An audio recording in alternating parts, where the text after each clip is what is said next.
people say it's Watts, and they end up calling it the Watts riot and all that. Technically, it's not Watts, okay? And one should know that once things got going, the rulers, the police and the mayor and all these people, defined what they called the curfew area as it was a 54 square mile area. And it's my understanding that Watts is only about 2.5 square miles in size, Watts itself. It didn't start in Watts, and it was not confined to Watts. That's why it's more properly referred to as the South LA Rebellion. And I say rebellion because when people rise up against injustice, that's rebellion. When people riot, when they just disobey the law and act out and take on the police or whoever it happens to be that challenge them, that's a riot. But this was no riot, this was a rebellion. I didn't see Marquette and them get stopped. I wasn't aware of that. But I was aware of the ruckus, the noise generated from the scene that developed after the arrest. Because quite a crowd developed there at 115th, just west of Avalon. And I could hear it from the kitchen window in our apartment. And I started calling guys from my neighborhood saying that some big disturbance was taking place. I called Bird and told him. I called Kumasi, and Kumasi doesn't believe me. And so I take the phone, they didn't have cell phones, and I take the phone and I put the phone to the screen there at the window, and he could hear all the noise.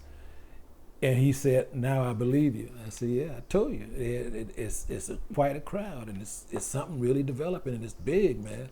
You need to get over here." As I understand it, Marquette punched one of the police. And then they started trying to subdue him. They had called other police. They called sheriffs, LAPD as well to come and assist them. And Marquette's mother, Rena Fry, worked at a beauty salon right there on Avalon, I think on Avalon toward Imperial. And she heard all the commotion, and she saw the car. She saw it was her son's. And so she came out and came down there to see what was going on, and she got involved. And she had on the smock or whatever they call it that you wear in the beauty salon, the apron, and it was kind of loose or whatever. She gets involved physically with her sons and these police, and they start grabbing her, how the police are, wrestling with her. And so the rumors began to circulate that the mother was pregnant, that this was a pregnant woman that the police were abusing. And so that's what helped the crowd swell. And then eventually they were all taken to jail, and the crowd just kept building. People wouldn't go home. And that's when I got off the phone, I went down there. Other people were throwing up 3 fingers for Watts, G for Gladiators, B for Businessmen, V for Slausons Village. And I was turning to people in the crowd saying, it's not about what neighborhood we're from. We have a community emergency. The community is under attack, and we must defend ourselves and take on these attackers. And then I would turn back around and face these police who you see the backs of their helmets. I was telling the police, I said, "You just a white gang, and we're gonna whip you and run you out of here tonight." It was building because people are watching it it's on all the news channels. And people are coming from everywhere else, and people are just fed up. And as Bird said, it was hot. That day was one of them hot days, and so we didn't have nothing else to do. A little restless. Nothing else to do. It's hot as hell. You don't have no job, and like we said, this was one racist traffic stop too many. Manchester and Broadway. The police, what's his name? I can't call his name. But he was the first to die. It was right at 88th and Broadway. Brother had just had a haircut. He walked out the barbershop. and he was it Leon Mosley? I'm trying to get his name right, but he had walked out of the barbershop, and he was feeling good about the haircut, and he had run his hand over his head like that, and he had walked over next to me. The police are in the middle of Broadway, and we pelting him with stones and bottles and stuff, and he walks out of the barbershop not completely aware of what's going on. And the bottles and stuff are coming at the police, so then they start firing.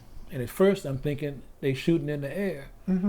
And then this brother's right next to me, he gets hit, and I see him go back, and his knees never bent. He just goes back and he falls flat onto the pavement.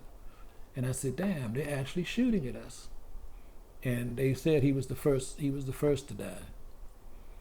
And that same day, it's interesting because there are all these little stores, little shopping places, and we running in stores.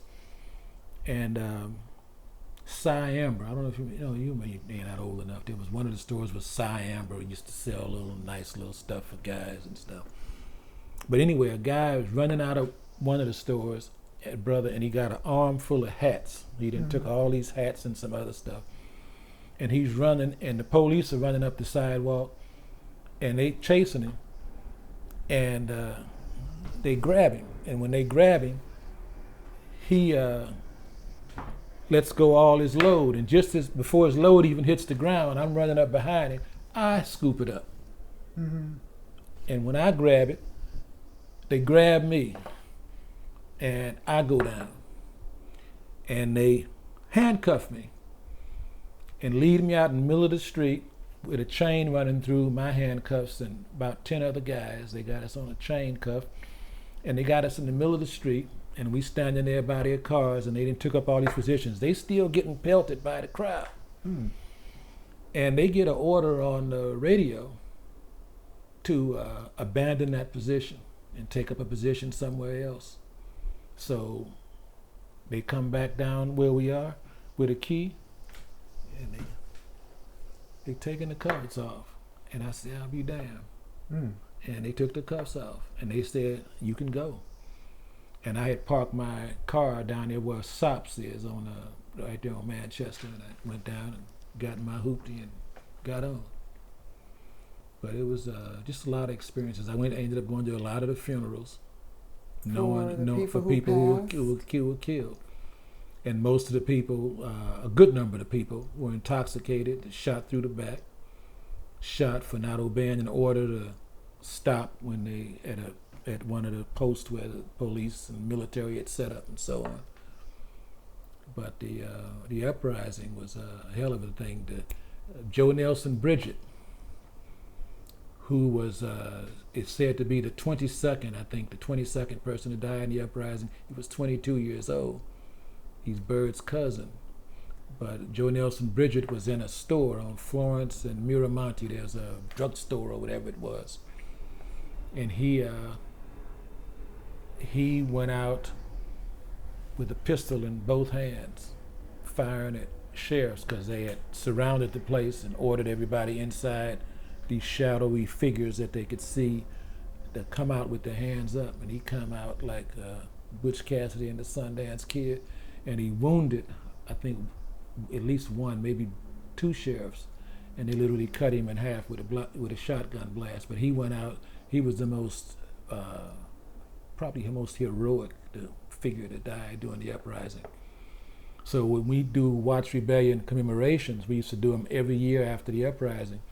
We would give out a special Joe Nelson Bridget Award to the person that had stood up best against police terror during that preceding year. But the rebellion was a major turning point for me in terms of my consciousness, because as I said, we called the police just a white gang. The police was almost all white then. The mayor was white. It made it easy to fight the system. You know, once you get a black mayor and you start getting black police and brown police, it makes it a little tougher. But in many ways, the 92 uprising surpassed 65 because you had, not only did you have more casualties, you had more Latinos die than blacks, I think, and you had two Latinos, I think, died during the Watts uprising. We tried to get them involved. We asked them, come on, help and get involved, and they backed away and all that. But in the 92 uprising, they got fully involved. Right. But yes, you have people here who live with rage daily because they are without jobs, or they aren't paid enough on the jobs. We're miseducated. Worst of all, we're brutalized by these people who are charged with enforcing the law. And it made it clear to the world, because we got newspaper headlines from even parts of the African motherland and other places that we had rebelled, that we had stood up and taken on these people. It's like the great leader said, who was it? Zapata, Emiliano Zapata said, seek justice from tyrannical governments, not with a hat in your hand, but with a rifle in your fist. So we had done it. And we felt people couldn't help but respect us, and I've heard a lot of good words over the years in different parts of the world about our having stood up from people, and I'm pleased to say that.